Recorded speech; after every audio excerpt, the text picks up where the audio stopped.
then I really don't want to talk about it again. The storming of the field, and I know that there was a video of a Texas Tech student shoving a UT player. There's a video of a UT player pushing down or pushing away a Texas Tech student or fan. To me, and I'm going to say this is my perspective, and I don't want to let this show get overshadowed. We will have both Dave Aranda and Joey McGuire on today's show one-on-one. So we'll have that. If you're a fan or a student or whoever and you rush the field, whatever happens to you once you're on the field, it's free game. That doesn't mean you can be, assaulted. And number two, you cannot make contact with players. You can jump in their face, whatever, that's fine. You cannot make contact with the player. And then eventually, to me, all bets are completely off. Both situations are wrong. You storm the field. There's too much of that, in my opinion.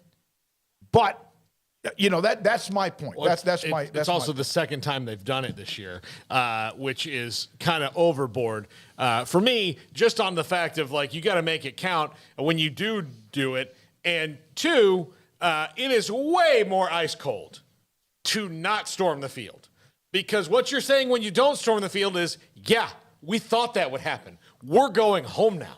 Yeah. That's what you said. Yeah, there are times, I could see the 08 game with Texas Tech and also Texas, the emotions of that game.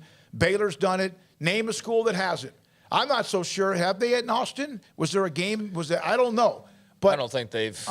Can't recall. I thought there was a game. Maybe it was a basketball game. And even then, you kind of see the message. I'm not trying to back anybody. I'm just saying, to me, it's almost to the point now where everybody, because every game's on TV, you storm the field. The girl getting shoved shouldn't have happened. But once you go on the field and you're a fan, all bets are off, because then it gets dangerous. Emotions are high. And I don't know what I would have done. Of course, I never was at that level of anything playing football. Tim Brando today at 5.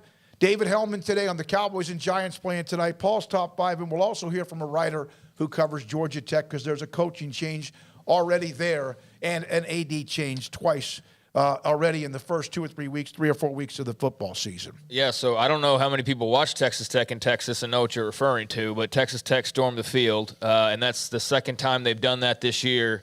And my feelings, and then what happened afterwards is there was video that came out of a Texas player getting shoved from behind by a guy, and what else did I miss? And Tech has responded to that by saying, "Help us here. Yeah, let's figure out some information. Whatever happens to that, there's a still shot of it. Yeah, and that's from Texas Tech. The players are just the Texas players just walking, and a guy comes running up and just shoves a player in the back, and it was very intentional, and it was very clear what the guy's purpose was, and it was very clear the type of person it was by that very action. I don't care how lubed up they were, from tailgating and all that. That's just, smarter people don't do that. But, I guess a couple things. This is the second time they've rushed the field in the last 3 weeks. They did it against Houston. I think the argument against rushing the field is now look at the state of Houston. Was Houston really rush the field worthy? Yeah. No, they're not. Not even close. Will Texas even be that? Probably. Maybe not by the end of the year, but it is Texas, so I at least understand that might be the last time they come to Lubbock ever, for all we know. So that one I kind of get, but the Houston rushing the field really does look silly considering how bad the Cougars might be. But I understand that was a top 25 win, even though it doesn't count as that now. And that was, a future rival, and that was the big win for Joey at home and all of that. So I get the rushing of the field, but I did have a question after Saturday. It was are y'all going to do this for every game the rest of the way? It's because if you're doing it for Houston at number 25 and then you're doing it for Texas, I get it. Are you going to do that when you beat West Virginia? I wouldn't think so, but if it's a thrilling game, probably would do it against Baylor. If Baylor's ranked, I don't know, but I do think you got to be smart about how you do that, and if it's special, even if you do it too much, you know what I mean? Yeah. So there's that, and that's fine. That's not even that big of a deal. Who cares? But that Texas player getting pushed after the end of the game, I just think when you think of the worst of the fan bases, that's the worst of Texas fan base right there. Yep. Maybe not the absolute lowest worst, but that's bad fan behavior. There's no place for it, and it's just cowardly, if anything. Go try to hit that dude head up when he sees you coming, right?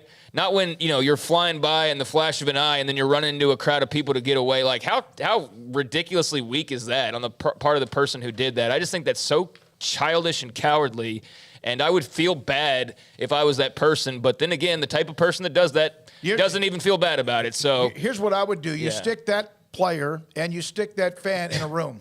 Well, I don't know if you could legally do that, but Well, I'm just saying, I know what you mean. Would you do that if that was what was the scenario you knew would be coming up, and no matter what stadiums and fans that we're talking about? Oh, no, if that fan thought there was any chance of that, there's no way that they're even getting on the field in the first place. But I do think that kind of marred the celebration for Tech in a way, but doesn't take away from the win, none of that. And I do think there's a play on the part of some Texas people who let's turn the attention away from the loss and onto the bad Tech fan behavior. I do think there's some of that going on. So hopefully they find that person, they deal with them accordingly, they ban them from the Jones or whatever, and everybody can move on about their business. But in the end, a great win for Tech, and it's just bad. It's sad that a dumb fan had to kind of put a sour note on the whole thing. Yeah, so Matthew Nichols, Super Chat, we appreciate it, $5. Please don't attribute the actions of an idiot to all of us. What if you judge Baylor by the worst thing and someone... I said that. I said it happened to fan bases. I don't like it. I don't even like storming the field. I know some games are more energetic and emotional than others. It doesn't matter what fan base. If you storm the field, you better not contact anybody. Yeah. Anybody that played in the game or anybody on the coaching staff or around the program. And if you do and you get run over... That's you being in that's like jumping in front of running with the bulls. You know what the consequences might be. I'm done talking about it. Well, I want to finish one point is like, I don't need to imagine if people just did that for Baylor's fan base. Iowa State just did that all the past week, and everybody who plays them, especially after a loss, turns into every Baylor fan's of this because of what happened with Bryles years ago. So I don't need to imagine. I know what it's like when people paint with a broad brush, and I'm not painting Tech with a broad brush. I'm singling out that idiot who hopefully gets caught and punished in some sort of fashion that's, akin to the crime, so to speak. But, yeah, I know what that broad brush is like, and we still sit up here and do our thing, and I'm not going to blame, all Tech fans for that. So all right, I get it. And so I don't want to turn – there's two things I want to turn today into.